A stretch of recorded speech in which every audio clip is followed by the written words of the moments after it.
Coming up on this episode of Nintendo Cartridge Society, it's the sound of the future. It's dangerous to go alone, so the Nintendo Cartridge Society goes with you.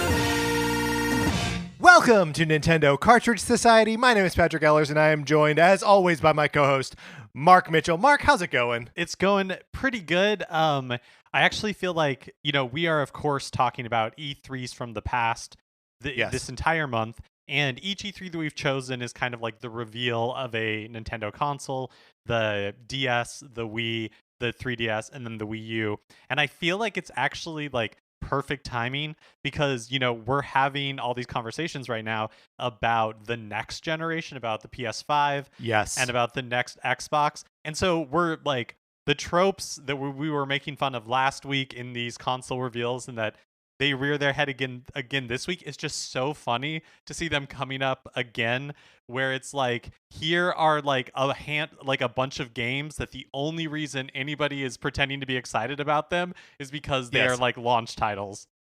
Well, and also that like everyone believes that whatever the thing is they're putting out next is the future of gaming, the future of gaming, and is totally distinct from the past of gaming.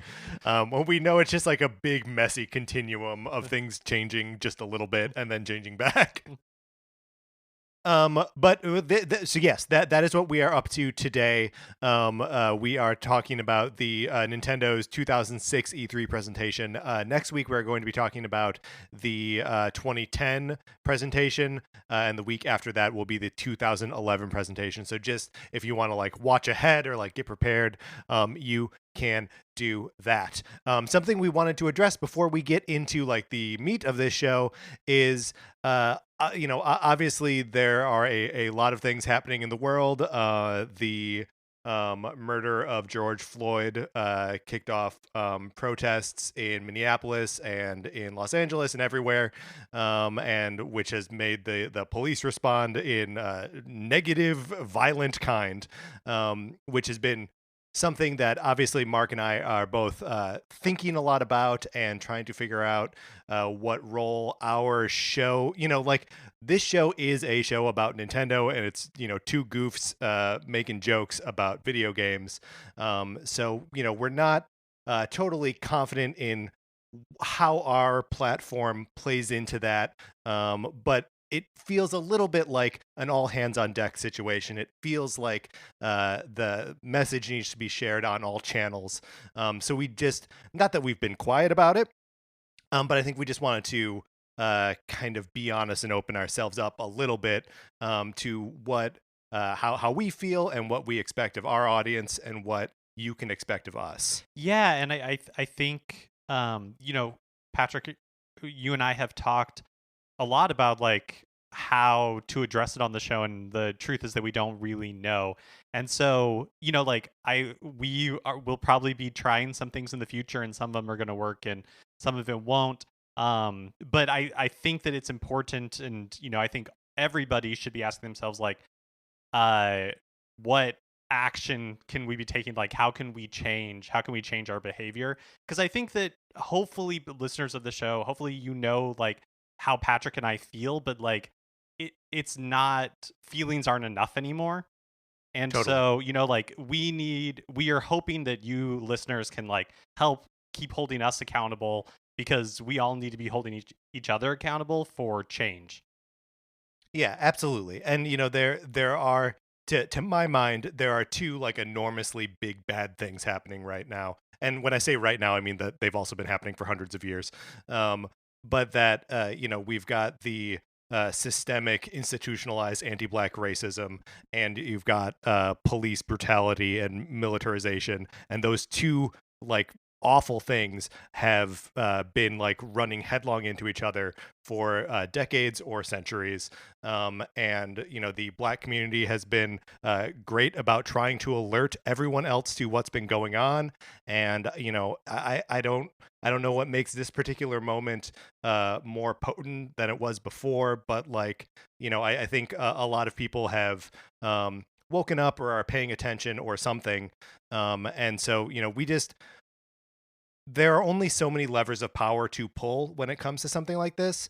And, one of them is educating yourself about institutionalized racism and challenging like your own preconceptions about white supremacy and your role in it, and not being defensive when someone says that, you're doing something racist. Like, understand when you get called out for something that there's a behavior that you need to explore. But one of the other levels of power that you can pull, and we should all be pulling more, is local government. And this is one that we really wanted to like drill down on, partially because like two white guys shouldn't be sitting here, talking to you about race. Like, there are better voices saying more important things about it than we would ever be able to. We wouldn't have the right perspective. Totally. And I think like I have always considered myself, like I vote in every election, all that kind of stuff. But it's made me realize like how superficial I was, like, and how much power like local elections actually have, because it's really, like we should all vote in presidential elections and all that kind of stuff. But like, it's really difficult to feel like as a person you're affecting much change on a national level. But like, there is, my eyes are being opened to how much great work is being done on a local level that I was completely ignorant to, completely like blind to. And it's made me personally feel like so much more empowered to know that like there are all these great local organizations that, like city councils control the budget for cities. Policing is not a national problem, right? Like, all of that is controlled on like the local level. And these are all areas where we can affect change. And yeah, look, we realize that this is a Nintendo podcast, and we will get back into it.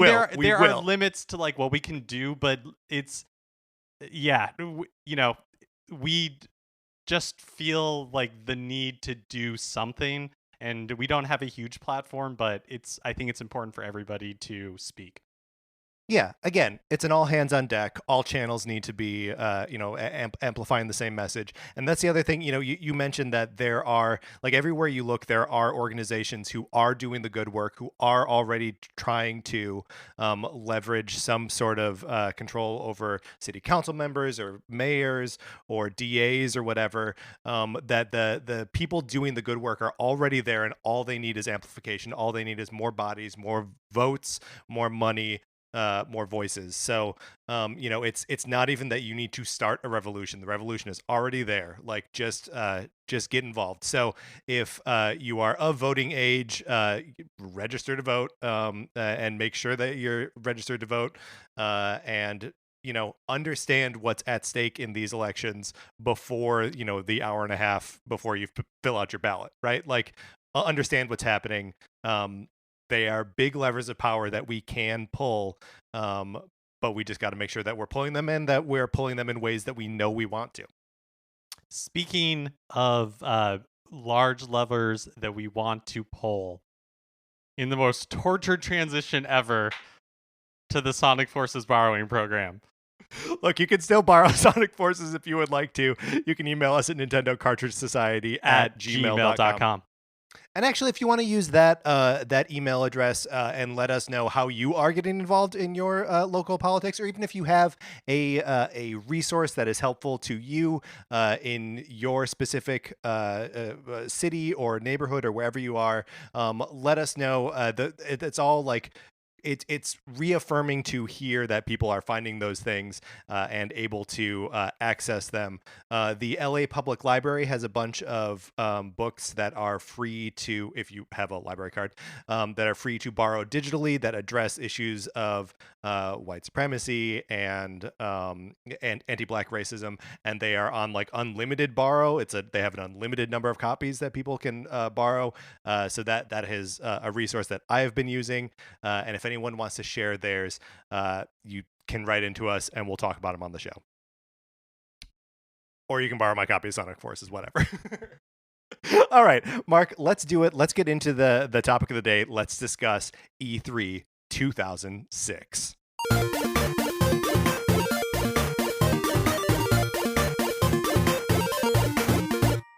All right, Mark, I guess I was about to say where to begin, but where to begin is that a couple days ago, we recorded some predictions of what we think this thing is going to be like. Let's listen to those now.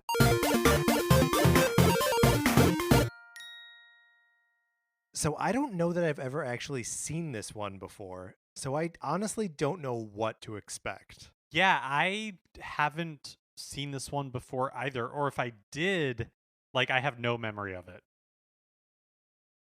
I remember being pretty alienated from games, and then finding out about the Wii and like being excited that it was expressly a new way to play that wasn't just like holding a controller like you always did. So I think that's what I think this whole thing is going to be centered around, is the majesty of the controller. I think we're going to see a Wii remote. I think it's going to be strapped onto someone's wrist. I think they're going to drop it at one point and it's going to like dangle. And we're going to see the not the Joy-Con, the nunchuck as well. Yeah, I think you're right. It's interesting to think that like in 2006, I think the only way to watch this was probably on like G4 or Spike TV or whatever. And yeah, sure. If you didn't catch it live, maybe you saw clips on like GameSpot or something, but it's not like you could just like easily stream it and then see it on YouTube. So yeah, I think that's probably because I around this time, it wasn't that I was like checked out of games necessarily, but I didn't have a PlayStation 2. Like I was coming off of having a GameCube and I had a DS at this time. And so I was playing a lot of stuff on that, but I don't think like, if the 360 was out, I hadn't picked one up yet. But this was the generation, like, I was all in on, like, HD gaming, and, like, I got a 360, and, like, this is awesome, and the Wii's graphics are weak, and, like, that was totally me. And so, yeah, it'll be really fun to see what this is like, because I don't really have any idea what to expect. That's amazing. Do you think the previous one started with like a fair amount of like, we're Nintendo, we're already kicking butt, and then also here's the new thing? Do you think this is? I feel like this is going to be right to the new thing. I think at this point, like, yeah, they're putting out new DS games, but like the GameCube is like old hat at this point. Like I feel like they have got to be saying goodbye to that thing. Yeah, and I think we're going to see the introduction of that kind of like Wii aesthetic. Like I maybe we'll kick off with like one of the ads where those two Japanese men show up at somebody's house and are like, we would like to play. We would like to play. Like it is a unique era of Nintendo, and I'm excited to see like the start of it. You think we're going to see any Miis? I think we're going to see Miis. I think we're going to see, I think there's going to be a lot of Wii Sports. I think we'll probably see the Weather Channel. I think we're going to the Weather Channel. Oh man, and like the We Ask channel or the Survey Channel, whatever it was called. And I think like, did they ever release the like black shiny Wii? Was that like a real thing? Maybe it was later, but I think like, I don't know. I think they're gonna show it off, but I think like like we won't end up getting that one at least for a long time. I think we're gonna see Red Steel. Do you remember that game? Oh yeah, this is wild. I think we should just get into it now. Let's do it. So that was mostly us pleading ignorance, right? Boy, like, can I say at the end there when we're talking about like, oh, they're gonna show like this Weather Channel and all that kind of stuff, like, Yeah, could didn't not get be into further it. from the truth. We did not even learn the lesson that, like, I said, uh, when we were listening to the 2004 one where they were talking about the DS and the GameCube and the Game Boy Advance, where like these things are all about the games. They weren't going to Yeah. launch a new console by talking about, like the Wii Vote channel. They were going to be like, here's like, we know that this is for hardcore gamers. E3 is where hardcore gamers tune in to see what's next. So we're just going to like lay on the games. Yeah, and I mean they mention the virtual console in here, but like in passing, right? Like it's none of the everything that they talked about was just games and how you interact with them. Games in the Wii remote, basically. They must have, like, I didn't remember this, but they must have like done a blowout or at least like introduced a lot about the Wii at TGS in Yeah, the Tokyo Game Show. 2005, because that must have been where the controller was like at least shown or talked about for the first time. And they must have talked about virtual console before this, because they mentioned it too much in passing, where it's like yeah, there must have been some discussion about it before E3 started. Yeah, I mean that is a great point. That like by the time we get into it, because there's also a bit where they are talking about the name of the console and being like, now we know we've seen you printing all the jokes about we. Well, we that get it. that I remember for sure, and that didn't happen.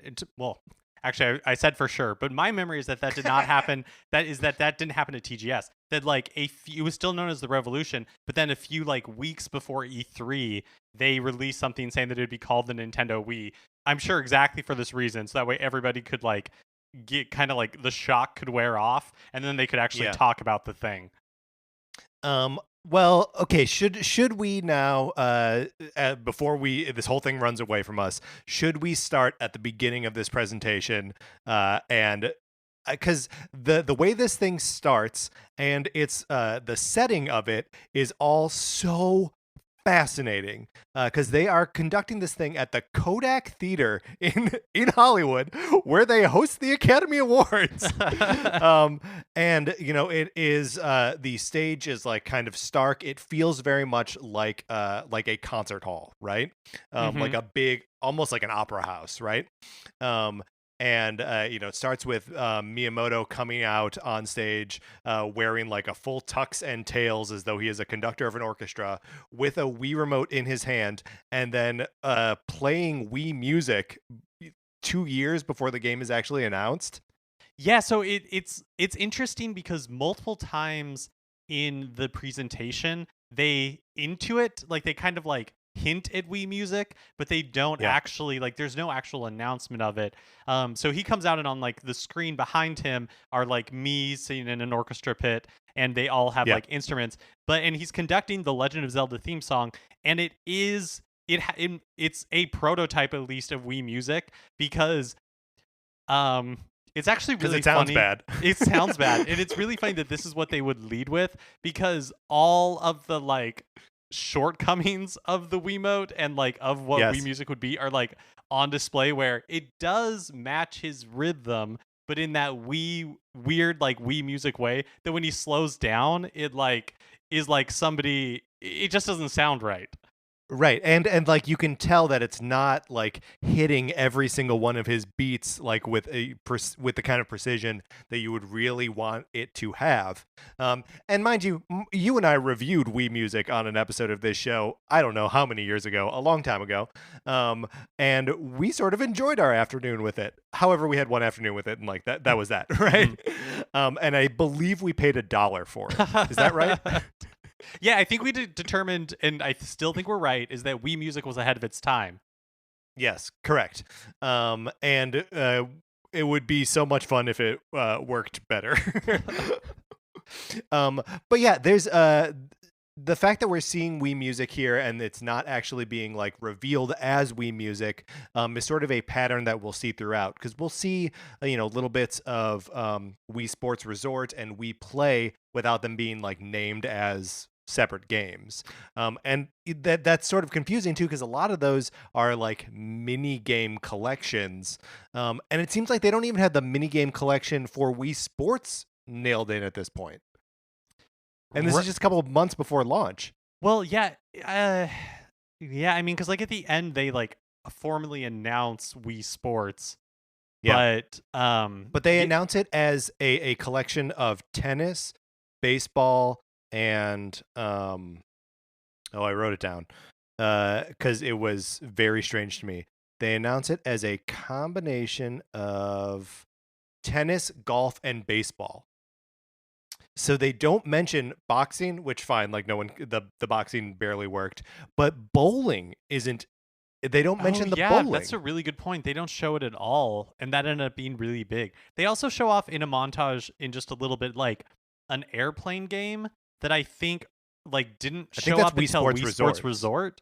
But and so when for Wii Music, like during that same montage, they show people like conducting music like Miyamoto is, but like for these other games, they're showing gameplay. For Wii Music, for those like segments, they are showing the actions of what you would do in Wii Music, but they are not showing any footage of Wii Music. There's also a dude during this like opening sizzle reel who has 2 Wii remotes and is using them like he's playing a drum set. That's how it like which starts. You cannot do. Oh, but you cannot do.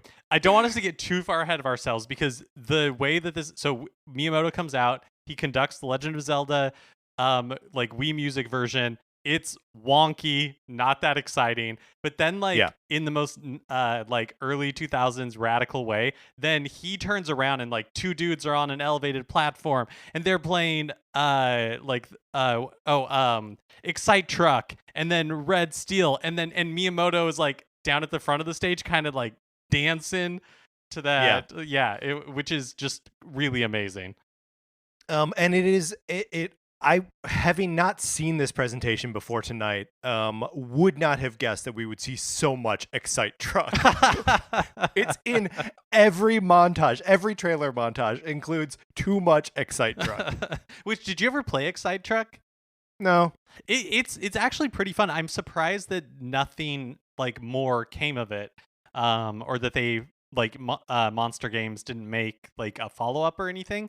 But it's really funny. There is so much that and like so much Red Steel.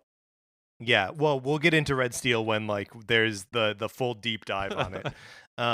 But okay, so after this sizzle reel, we are joined on stage by Reggie Fils-Aimé, of course, who is our like master of ceremonies for this. And again, Reggie, great, super charismatic guy.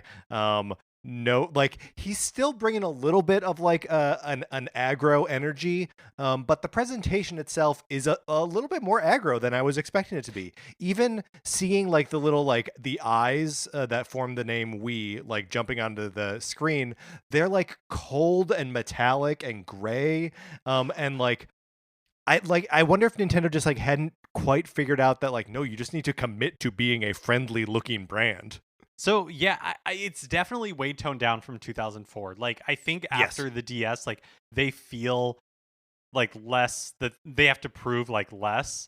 But I do still think but there's still a chip on their shoulder, right? Absolutely, like they still have something to prove, and I do think you're right that like they're at this weird juncture where they're not quite at like 2008 level E3 levels of like we're all in on like it's all about families and like that kind of stuff.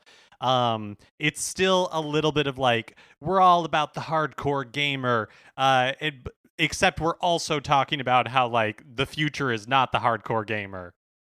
Yeah, it's a very mixed message. Reggie saying things like, "If you wanted the next generation, you're in the wrong place," and that the new games are not just about looks, and that game playing is not to be confined to the few.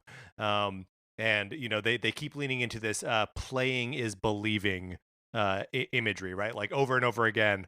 It's not what the game looks like, it's how the game plays, which feels so weirdly apologetic before they're even really showing you what the games look like. I mean, I think they knew for sure, right, that like they weren't going to beat the 360 and the PS3 on graphics, and that wasn't their strategy at all. And so they had to frame the conversation one way. Was it here or was it somewhere else where Reggie talks about where he's like, look, like, do you know anybody who hasn't seen a movie or who hasn't watched a TV show who hasn't seen a book or hasn't read a book? Like, no, you don't. But you do know people who haven't played video games. And if we really want to be a mass market medium, like, everybody should be playing games. And like that, I think was like one of the most effective things that he says, where you're like, yeah, that's crazy that not everybody plays video games. Yeah, so that's actually after he addresses that like kind of after this kind of second sizzle reel, except it's like a long slow sizzle reel that we this is where we see the first footage for Wii Music, like we said, Excite Truck, but also Super Mario Galaxy in passing, Wii Sports Resort, and Metroid Prime. Like they're clearly trying to like engage the hardcore fan base. And then there's also, like I said, something from Wii Play, and even a little bit of WarioWare, but without the context of letting you know that it's WarioWare. And then just like the briefly throwing up the graphics for Zelda. Again, not really revealing what it is yet.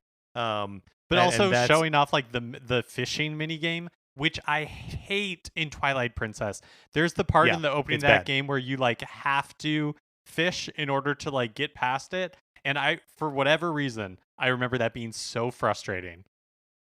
The fishing and the like goat herding were both like just too hard, and the goat herding you have to do late, like at the very end of the game, but the fishing you never have to do again. Okay, but yeah, so then like Reggie comes out of this thing, and he makes a callback to the 2004 conference, and like people were surprised when we showed off the DS and about how accessible it is, and then last year people were surprised with Nintendogs, and people were like, huh? He's his quote is, really?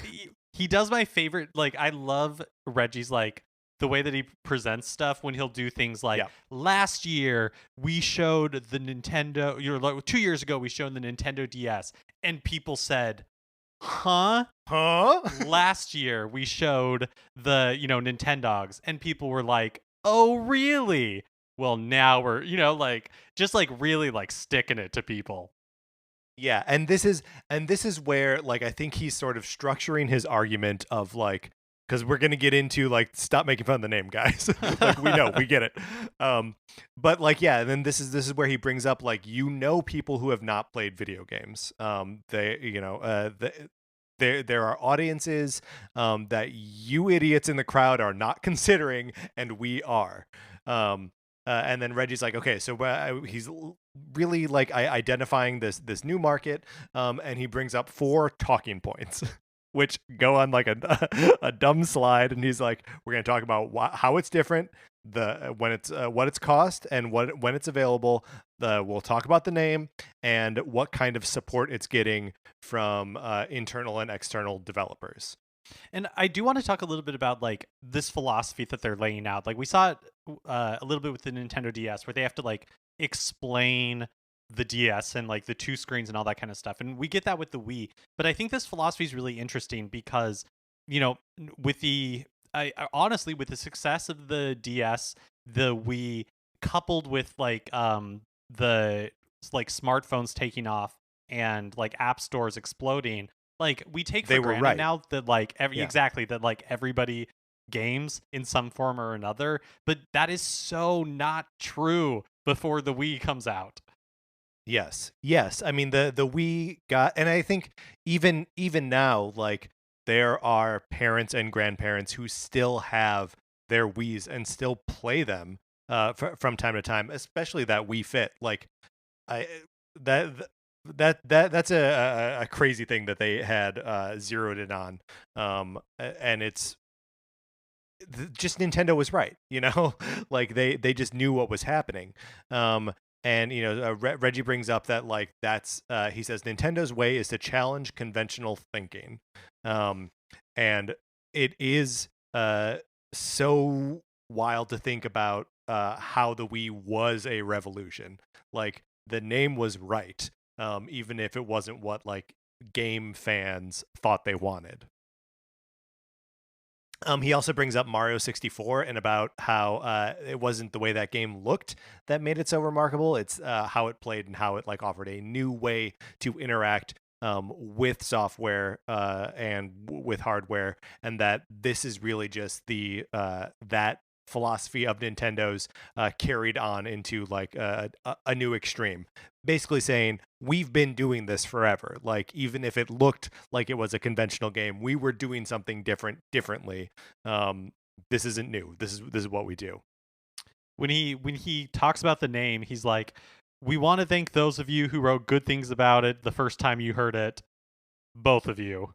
He really sells it, because you're right, like people didn't hate it, the name of the Wii. But it's funny how like now you wouldn't even think twice. No, well, and it's so distinctive as a brand, like Wii. And he brings up like, did you like Lexus the first time you heard it? How about IKEA? How about Google? it's again like, and it's how Reggie communicates that he's got like a little bit of that like posturing and a little bit of like machismo, but it is really funny to be like, hey, you didn't like these other names probably. I don't know. And also like it matters so little at the end of the day. Yes, exactly.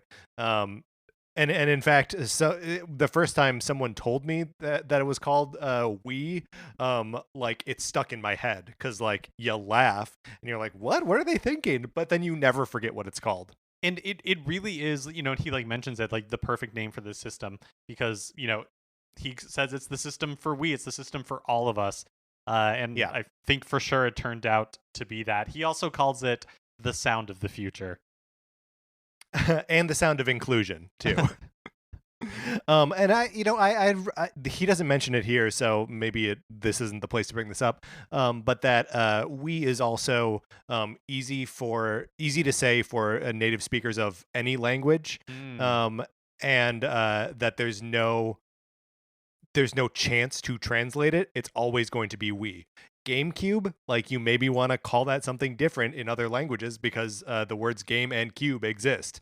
And ditto Nintendo 64, there's a number in there. Super Nintendo, like all these, every other game system, even Xbox has box in it, PlayStation, like all of these things either need to be translated or appear to be foreign in other markets, whereas the Wii is just the Wii. It always looks like that. It always sounds like that. You can't translate it. Wow, that's really interesting. I hadn't really thought about it that way. Let's see. I guess that's and then the question of who is supporting this, what kind of software is there. Then we launch into another video of first and third party titles that are in development here, and this is a doozy full of games that do exist, do not exist, and do not exist in these forms. It is absolutely. I was taken back to the early 2006 when or like 2007 when you had a Wii and you were like looking forward to these third-party titles like Necronesia or like all of that, just like random stuff that I had not thought about for years. It's a who's who of who cares. Yeah, it is definitely a who's who of who cares. I mean, but they start it with Metroid Prime 3. There's some Dragon Ball thing. They show off a Fire Emblem game. There's a ton of games in this list, and I wrote most of them down. But and a lot of them will come up later. There's a Sonic the Hedgehog game in this sizzle reel that is labeled as Sonic Fire or something. Wildfire in this trailer, and then later it's labeled as Hypersonic. And then I think it's the game that eventually came out as like Sonic and the Legend of the Rings or something like that. Yeah, so we're getting like really early versions of a lot of stuff. Well, it's also I think the first time in this presentation that we see Disaster Day of Crisis, which yes. I had to like I remember that game because it didn't come out till 2008. It came out in Japan and in Europe and never came to the US. I was doing some research today, and apparently Reggie like thought it looked stupid and cheap and like a joke, and he was like, all we can see how it does internationally, and if it does well we'll bring it here, but otherwise there's no chance. But I forgot that it was developed by Monolith Soft. Yeah, so we get a little bit deeper look at Disaster, Day of Crisis, Project Hammer, Hypersonic, Final Fantasy Crystal Chronicles, and some others a little bit later in the presentation. So maybe we can just move past the like sizzle reel here, and we'll get to a more in-depth conversation about all of those with the more in-depth video. Sure, yeah. The only one I wanted to call out is like watching the sizzle reel, like we said, was like great because it like was such flashbacks to that Wii era, games I had forgotten about, like Elebits, which you know was like a Konami game. Like when I saw that, it just like remembering washed over me, like I was Link in Breath of the Wild, where it was just like, oh my gosh, yeah, that was a thing. Wake up, Mark. And this whole thing ends with the reveal. I don't know if this is like the first time that we're actually seeing Twilight Princess as Twilight Princess. But Reggie is rolling out the red carpet here and is like, he says, by far the best Zelda game we've ever made, and also the most beautiful. Which is so funny because like I think even then, people are like, wow, this is really muddy looking. And the character design in that game is comically horrific. So yeah. I just don't know, especially coming after Wind Waker. I don't know that anybody would call it the most beautiful game. But no, so like Twilight Princess was a known entity at this point. It kind of had the Breath of the Wild type thing where it was announced for the GameCube. And was like push back. So I think this is the first time it was announced that it was coming to Wii and that was going to be a launch title. But it was for Twilight Princess as like Twilight Princess was for sure known at this point. Okay, well, and there's also a pretty big pop when Reggie says, a pop from the crowd that the game will be launching simultaneously on the Wii launch day on both Wii and GameCube. People seem excited about it being in both places. And then Reggie's like, now we've got Nate and Bill from Nintendo of America to premiere Twilight Princess. And it's Bill Trinen. Baby Bill Trinen. Baby Bill Trinen. And, it's a demo of Twilight Princess, which I could have sworn that they say that you swing your sword by pushing the B button on the Wii remote. Don't you attack by swinging the remote? I think so. So that means that this, because the game and the system would be out in 5 months, and they not all of the controls are locked in at this point. Well, it's also interesting because so they're showing off the controls and everything and how intuitive everything is. And I will say, as much as like I don't love the Wii controls because you do have to swing the Wiimote to like attack, like it is very intuitive. Like you understand what to do, which is pretty remarkable. But they talk about how like the nunchuck also has motion controls, and I feel like that is like a gross misrepresentation of like the what like the nunchuck could actually do. Right, the nunchuck really just knows when it's being moved, and that's about it. Like it can tell, like, oh, someone's shaking me.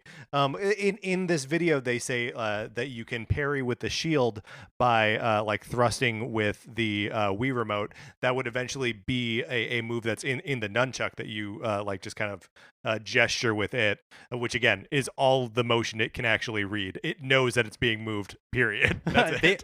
They also show off the speaker in the Wiimote, which gets big applause because again, we take it for granted now, and I had even forgotten that the Wiimote was the first controller to be released that had like a speaker in it. Yeah, and they refer to that as the depth of sound. And yeah, you're right. People seem really into this idea. I guess until you hear the like ultra tinny quality of that speaker, you don't know that you hate it yet. That's one of those features that like was always way lacking. Like you can recognize the sounds, but like they never sound good. I mean, it was for sure the Wii's 3D Rumble, where you're like, this is going to be used at launch titles and then probably either forgotten about or never well used again. Yeah, except like when I get like really big rumble in like the HD rumble, like when I'm catching a particularly big or rare fish in Animal Crossing, I have that moment of like, whoa, like something is really happening here. Whereas like when I'm playing the Wii and the speaker starts making noise, I'm like, oh yeah, I had to turn that down.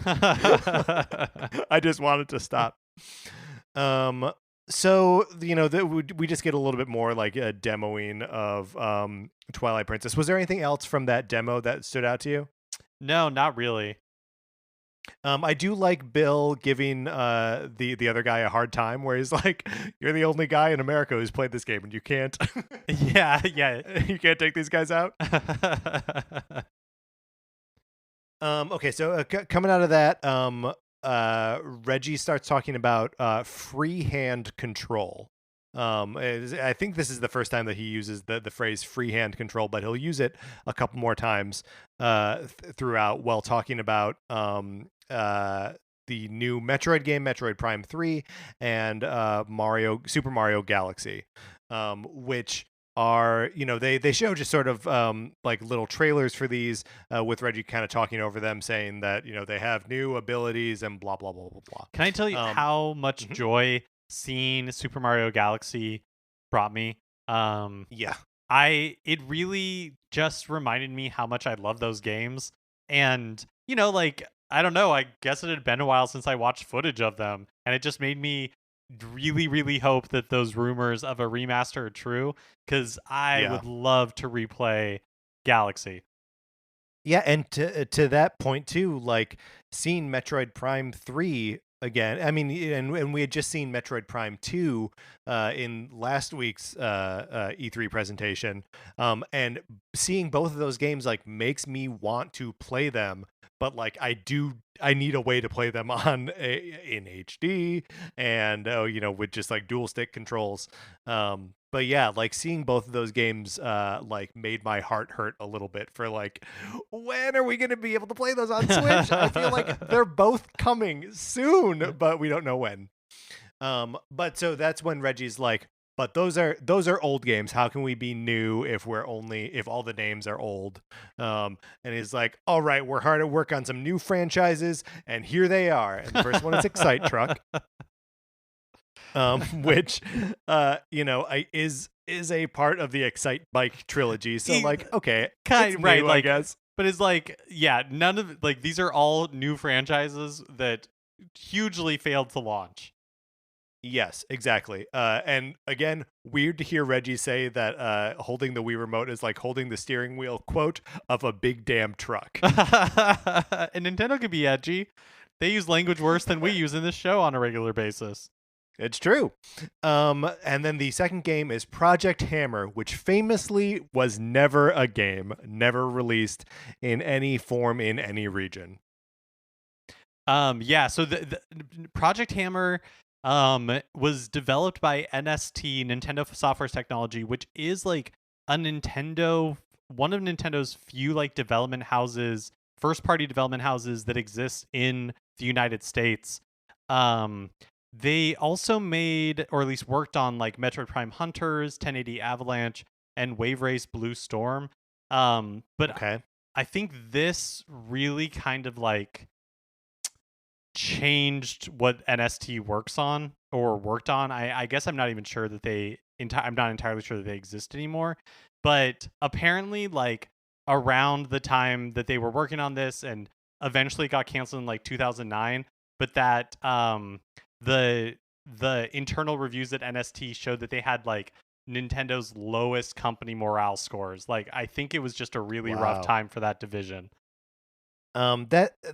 It's a shame, but it's also like it and Disaster Day of Crisis are both games that seem like they are not they're not playing the game that Nintendo is playing everywhere else. Well, right? Okay. Like totally. So I just want to read this part from the Project Hammer from the Wikipedia. It was from an article that was published in Nintendo Life. But basically, it says that the developers blamed the game's failure on the culture and racism of Nintendo Software Technologies' senior Japanese leads, who the developers reported as ignoring their input on the cultural interests of the game's Western market. Interesting. Yeah. Wow. I had never heard that before. Well, so R.I.P. Hammer. We never saw you, and you walked us through a little bit of what Disaster Day of Crisis was, and how it never came out here either.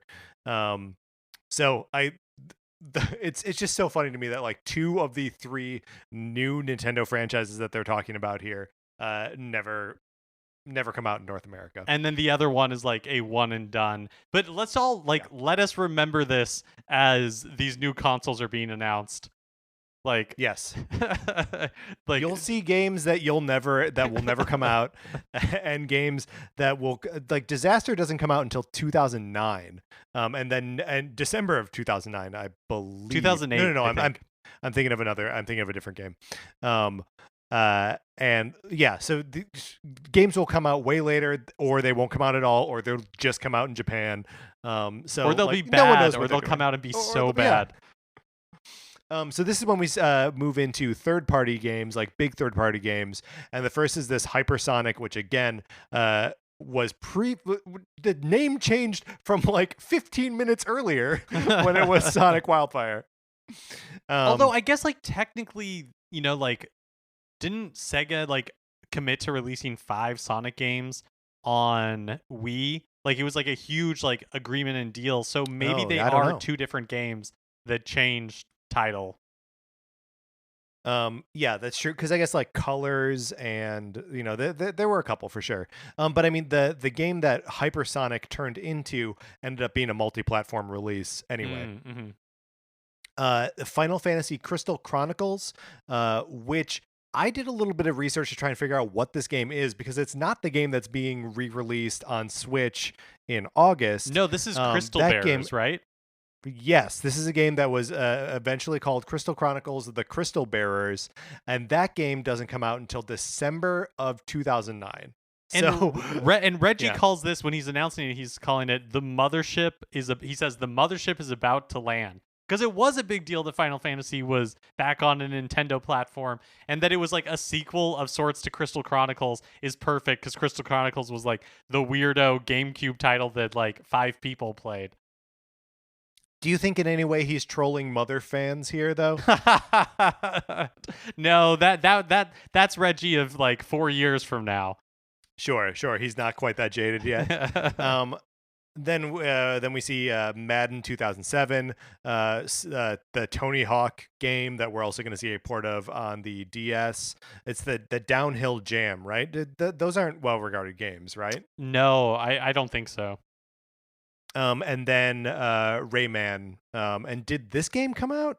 I think this turns into Rabbids. I think that interesting, because the first Rabbids game the first game that featured Rabbids, I think was like Rayman's Rabbids, and then eventually the Rabbids, like the minions, just got like more popular than the character itself. So they got their own thing. Although the footage that they show, if not on this montage in the first one, of like this Rayman game is so hilarious, because it's clearly like a really rough mock-up. And so like Rayman looks like he's like teleported in from one game. The Rabbids are all like, they don't have texture really, and so they look like especially monstrous. It's really funny.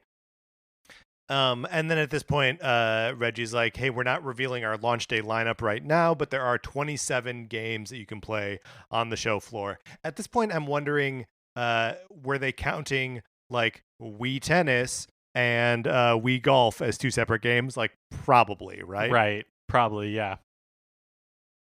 And then this is where, for me, the show slows to a glacial pace, and they bring out 2 dudes from Ubisoft who are going to demo Red Steel for a while. Mark, what's your experience with Red Steel? I never played it. For sure remember being like thinking it looked cool, because wow, it's like a Nintendo platform, and here's this like game that's all about holding guns, gangster style, and like that sort of thing. Because like I said when we were doing our predictions, I was all in on like that 360, like give me bald Space Marines. So yeah. Yeah, like I never played it. I never picked it up, but like I remember reading, in like Game Informer or whatever, like all the previews for it. Yeah, and it's so weird after hearing the way Reggie is talking about games, to hear these Ubisoft guys. They're talking about like explosions and real-time physics and the details in the graphics, and like really kind of talking up the AI in this game. Like they're talking about it in such a traditional video game way. They do pay a little bit of lip service to, like, you'll feel like both of your hands have entered the game, and that like one is swinging a sword and the other one is shooting a gun. But like it's amazing how much it just didn't seem like Ubisoft was in the same place as Nintendo. And it's funny that watching this now, like I did not care about this at all. Yeah. Yeah, like 0% of me cared about this at all. I feel like Zombie U is a weird echo of that. Almost a decade later, of like Ubisoft doing like a very early game that's like tailored to that platform, and is like too dark and too violent, and doesn't really get what's special about the hardware, and just being kind of a bad game. I like that Ubisoft is there for all of Nintendo's launches, though, like taking big swings and being like, yeah, we're like all in on this, like we're really gonna try. I think you're right about Zombie U, but I feel like it's even more egregious with Red Steel, because Reggie just got done talking about how like it's not about graphics. It's like that's the past. Like that is not what we're about at all. So then to have these guys come on stage and that's like all they're focused on, especially when they're talking about this stuff, and like even for the time it wasn't very impressive. It just it feels like incongruent with the rest of what's going on in the presentation. Yeah, the game doesn't show super well. Like, and I think they have technical difficulties too. Yeah, he apologizes for it at the end. It's not something that came through on the stream that I was watching, but it seemed like they lost picture at one point. But like there's a firefight, and the player like kind of takes cover behind like a crate or something, and you can see that there's like a poster or like a bill of something on it, and it is like the most low res graphic that like this texture that is just like incomplete. And so like it just doesn't look. It just doesn't look good. It just doesn't look good. No, I mean, like as much as I don't care all that much about graphics anymore, it is so funny to see what like human characters look like in that era, because we see it in Disaster Day of Crisis. Like some of my favorite games, like Resident Evil 4, are all from that era. But like, like there is something to these human character models gain a little more realism in the next generation. Absolutely. So at this point, they're like, all right, enough Wii for now. We got to talk about the Nintendo DS, which means George Harrison, still not a member of the Beatles, is out to, what is his title? Do you have that? Nope, I didn't write it down. But again, he's like the something like SVP of marketing or something like that. It's something like that. I don't know this for sure, but he comes out to do what he did during the DS presentation, but just with a little bit less charts.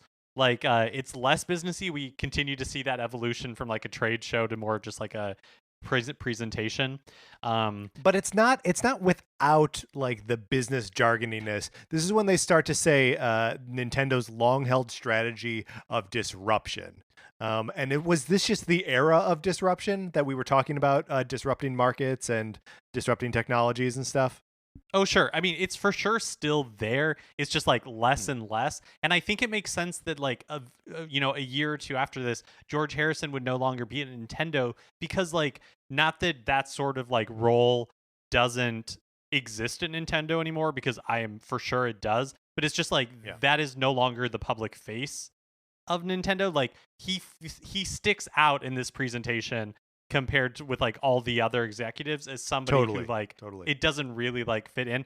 What I wanted to call out, because I don't think they've used it before George Harrison shows up, is like there's a hatch or something in the stage that pops open like the stairs in the Munsters, and like he like comes out of it like Herman Munster, and I just thought it was so funny. Like what a weird thing to like wait for like halfway.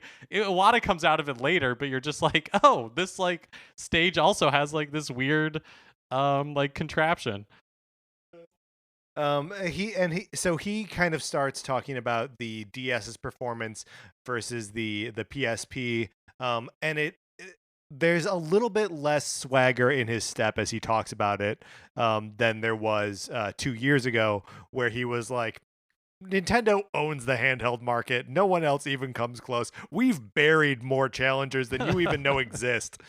And yeah, so in this one, he's like, so they're both pretty good. Well, it's so weird because like he has like very specific numbers for the DS. Obviously, he says 16 million in 18 months, which the Nintendo DS Lite had not been released in the US at this point. They said it was coming out in a few weeks, and that makes sense because to me, 16 million in 18 months is not that impressive, you know, compared to like what we've seen other consoles do, especially other handhelds. Yeah, but like like the DS is on the cusp of exploding with the 3DS with the DS Lite and like the touch generations that he's going to talk about a little bit. But he compares those concrete numbers, and he says like the PSP has sold millions. Like he doesn't have exact numbers for what the PSP had sold. Well, so it's weird. He says the PSP has sold millions less, and then repeats millions less. So does that mean it's sold 14 million copies? Like, you know, like it's he is being like really soft with the PSP numbers. Does mention that 16 million copies of 6 million copies of Nintendogs has been sold, which is huge. That is an absolutely remarkable attach rate. More than 1 in 3 DS players had Nintendogs. Which is cool and weird. He goes on to talk about the Wi-Fi play, I forget what it's called, the DS Nintendo Online, whatever it is. Yeah, I think it's like Wi-Fi connection. Yeah, that's right. And he says that it is the most successful network dedicated to gameplay. Can that possibly be true for 2008? I think so, because again, like if the 360 for 2006, like the 360 I'm not even sure it had launched yet, and so you had Xbox Live, but you know, like I don't even know if that counts as being dedicated to gaming. So I think so. Like again, the numbers here are not like startlingly great. It's like 1.2 million people have connected, which just tells you like, you know, where those services were in 2006. Absolutely. And so then Harrison sort of pivots to like exactly what you were saying, Mark, the touch generation with Brain Age Brain Age had either just come out in the States or was about to come out in the States. It had obviously been big in Japan, sold 5 million copies, and then I grabbed a little quote here. Over a third of the players are over the age of 35. So last week, we were talking about them noting that it was like players over the age of 25, and now over the course of 2 years have moved those goalposts back by 10 years, right? Like they are seeing an exponentially wider audience just in the course of 2 years' time. We also get a shout out for Clubhouse Games on DS, which is part of Touch Generations. Just perfect timing with the release of Clubhouse Games on Switch. And then also a Sudoku game, which Harrison pronounces as Sudoku. It must have been before people were saying Sudoku all the time. But it's just funny to hear him stumble over that. And then is like, yeah, the DS Lite is coming out in just a couple weeks. It is smaller, lighter, and brighter. Mark, you and I have both said that like this is where we join the DS as a platform. I had a OG DS. Oh, you did? Okay, yeah. All right. Not me, baby. Waited for I was part of this 16 million in 18 months. But I ended up buying like 5 different DS Lites or DSIs. So that is crazy. I cannot imagine doing that now. But like I like picked up every Zelda Special Edition. It was nuts. It was out of control. I mean, I think I've purchased 3 3DSs. Is that right? My original 3DS, the 3DS XL, and then the new 3DS XL. Wait, have I purchased 4? I've owned a couple 3DSs. So then we're sort of using this as a transition into new games that are coming along with the DS Lite, including New Super Mario Brothers, which was one of the first DS games that I ever played, and is kind of a trip to see as like something genuinely new, because it's been revisited so many times now. They talk about Pokemon Mystery Dungeon, and then there is like a card that they flash up on the screen, which reveals Yoshi's Island 2, Star Fox DX, and Diddy Kong Racing. None of these games are detailed in any meaningful way, but the crowd likes this tease. They like seeing Star Fox DS, Yoshi's Island 2, and Diddy Kong Racing on a slide. Which is exciting. It's too bad that like Yoshi's Island 2 sucked. Diddy Kong Star Racing Fox DS isn't great. Right, like Diddy Kong Racing is really the one that of these 3 that turned out well, and that was essentially just a port of the N64 version with like a little less content. A little less content and a little bit more obnoxious like interfacing with it. At the beginning of every race, there is like a tiny little like mini game to get like the boost off the start. And it depends on what vehicle you're in. There's one where you have to like blow for a sustained amount of time on the microphone. There's one where you have to like twirl the propeller for a little while, and I forget what the other one is. Maybe it's you have to just like push the tires or something. And so it's like touch, or blow, and then like throw the stylus down so you can use the buttons. It was a mess, and I wish they could have patched those out. But there was no patching on the DS, so never mind.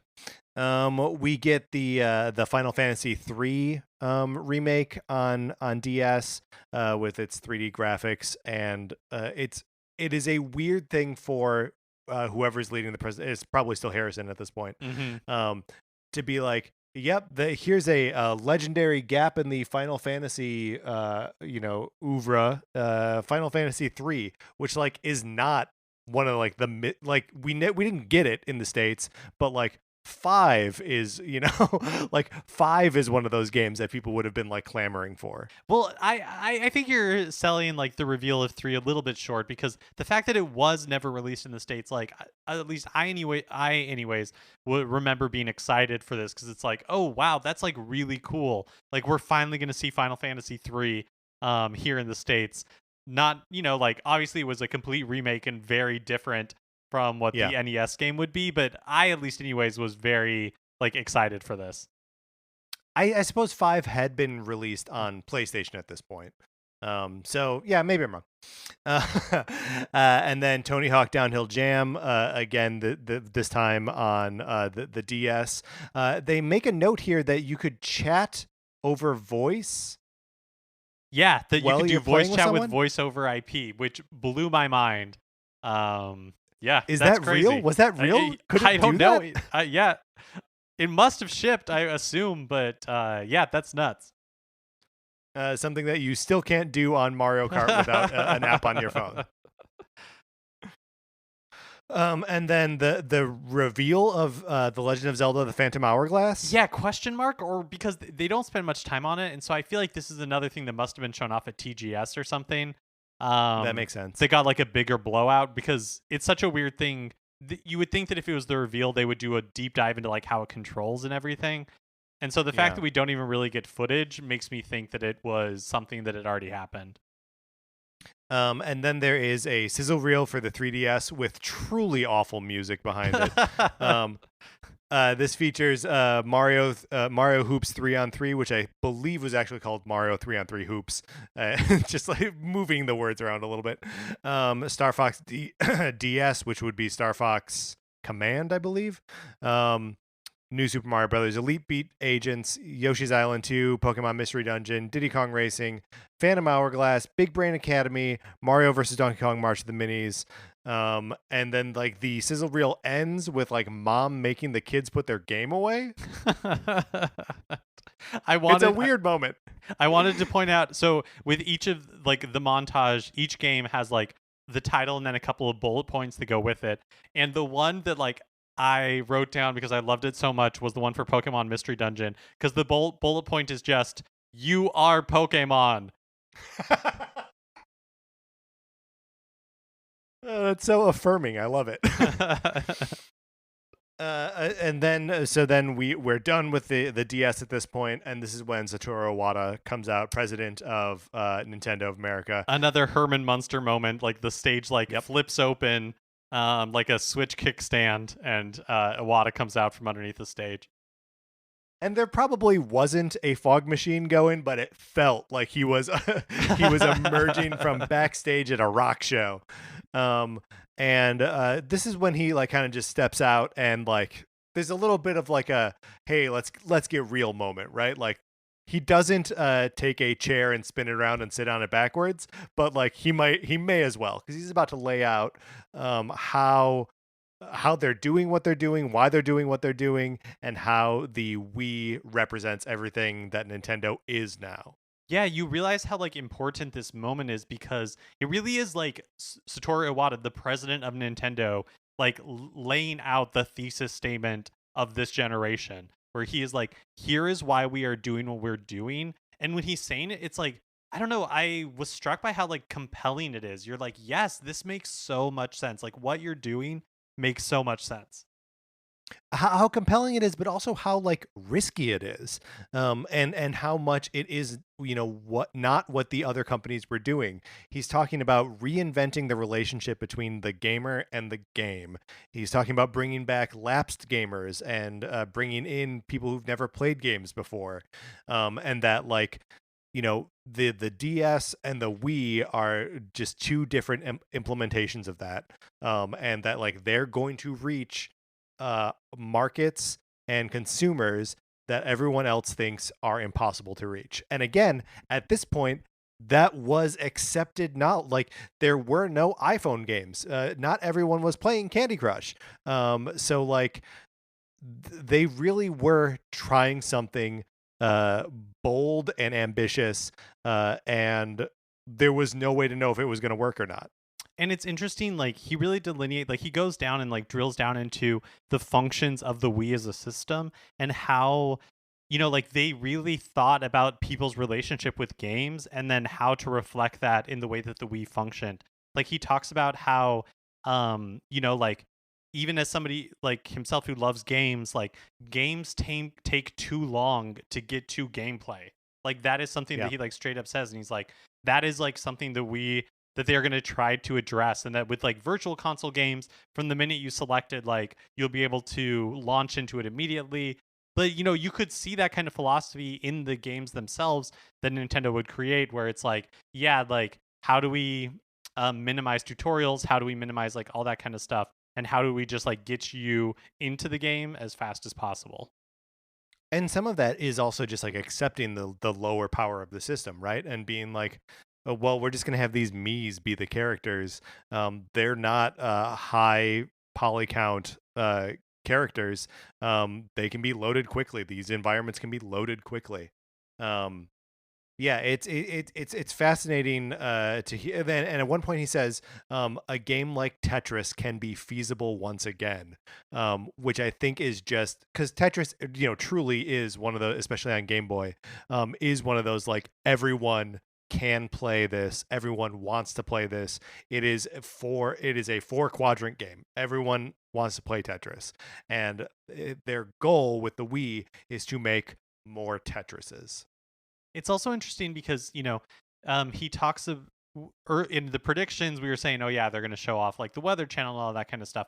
And they don't talk about that at all. But what he does talk about is like how the functions of the Wii are like built again in mind. So he talks about Wii Connect 24 and introduces this idea of like your Wii is always connected. And so every day we want there to be something new for everybody. And that your console could be in a standby mode and it would alert you when there was new content. Like, I think this is the first system, like the first home console with like a standby mode where you would put it to sleep and not like turn it off completely. Yeah, and again, this is something that they don't bring up in this presentation, but the Wii was also like remarkably good at not drawing too much power, especially compared to the other systems that, like, a PlayStation 3 draws a lot of power, and you have to turn it off because otherwise it's going to keep drawing like way too much electricity. Whereas, and he goes out of his way to mention this in this presentation, that when the Wii is in standby mode, it's drawing as much electricity as a small light bulb, right? So like, it's the little things that they're thinking about that, like, if other companies are thinking about it, they're not talking about it. They're not presenting it. Although I do think it was interesting and a tad disingenuous to say that, like, while you're sleeping, if a publisher wants to push like a new weapon or a new level or something to your game, that they can do that. Games were notoriously hard to patch on the Wii.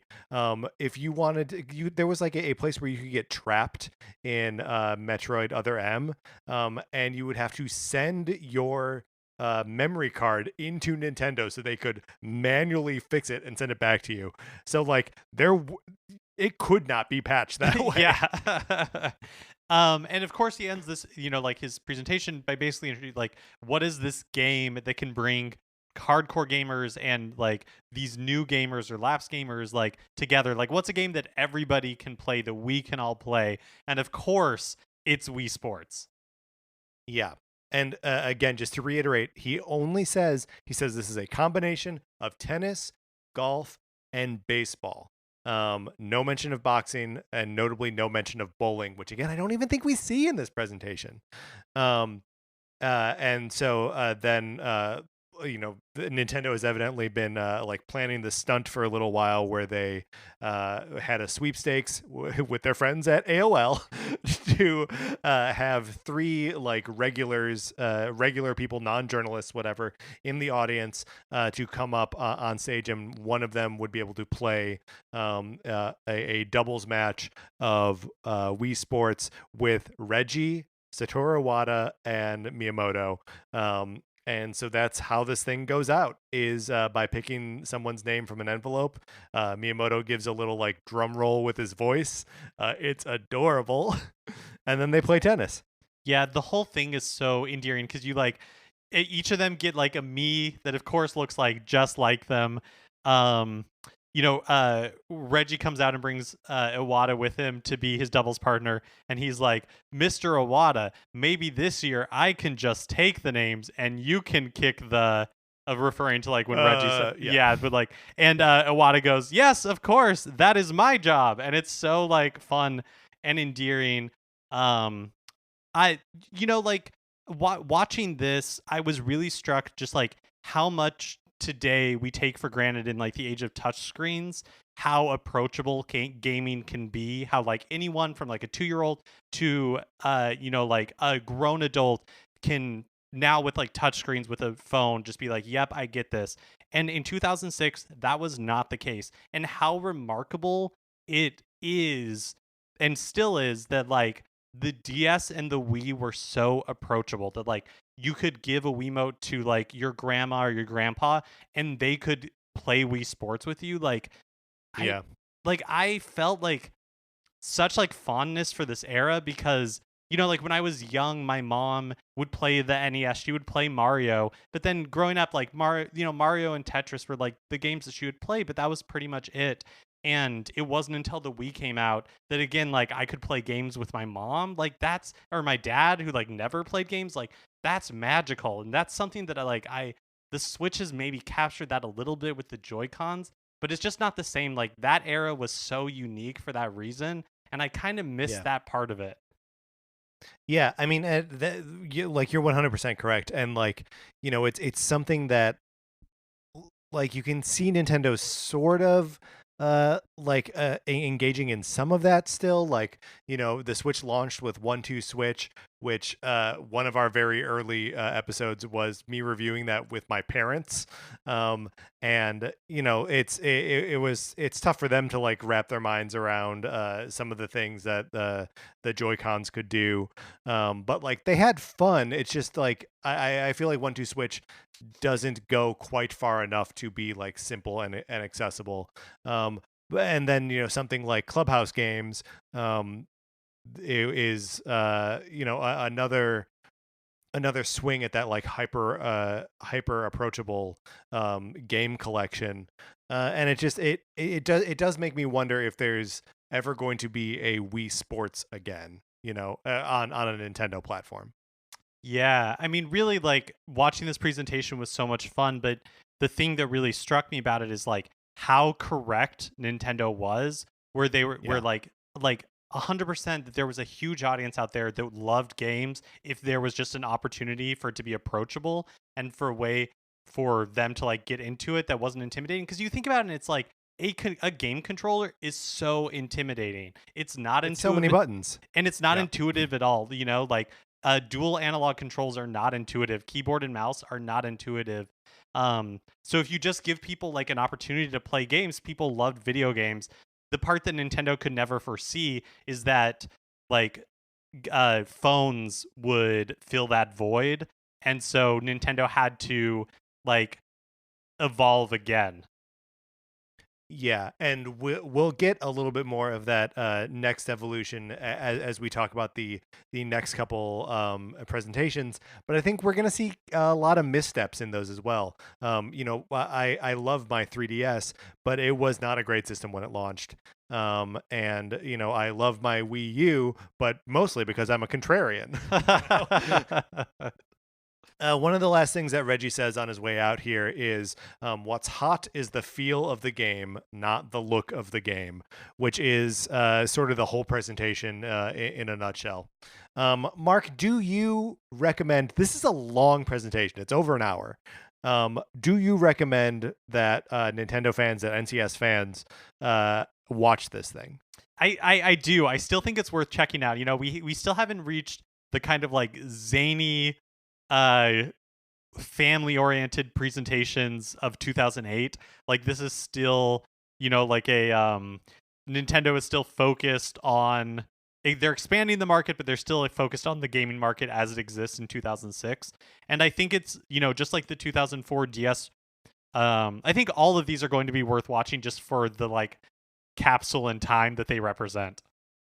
Yeah, and I think this one so clearly states like the ethos of Nintendo, and especially like the ethos of Nintendo for this time. Like, I don't know that watching any other presentation from any company really at any time are you going to get this clear a statement of a company's philosophy or like what their goals are and how their goals are different from everyone else, because everyone kind of just has the same goals otherwise, like, oh yeah, let's make games that people want to play. And yeah, maybe PlayStation Now is doing, and I mean PlayStation at this moment in time, not the service PlayStation Now, is developing games that are accessible to audiences of all levels of familiarity with games.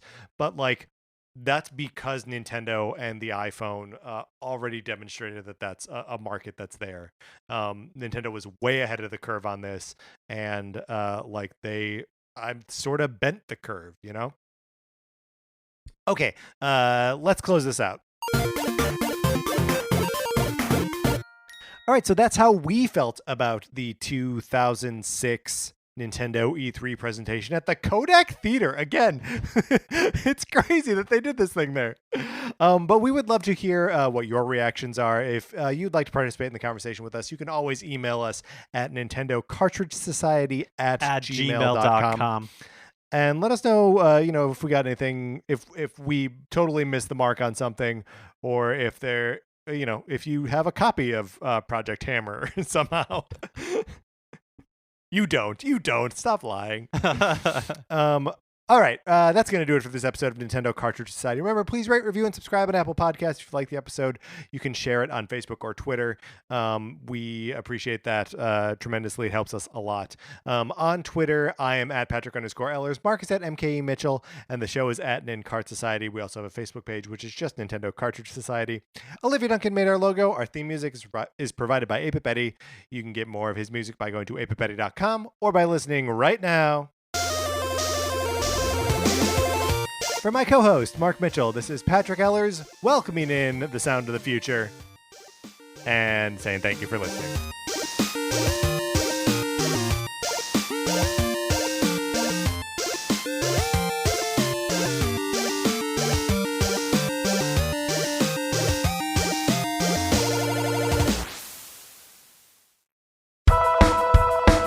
My name is Will Hines, and I am a ghostwriter, meaning I write other people's books for them. And I have a podcast called I Will Write Your Book, which are recordings of my meetings with my eccentric clients, such as a woman blocked after one sentence of a children's book about her dogs, a romance novelist who dislikes sex, and a man proud of having sampled everything in his local grocery store.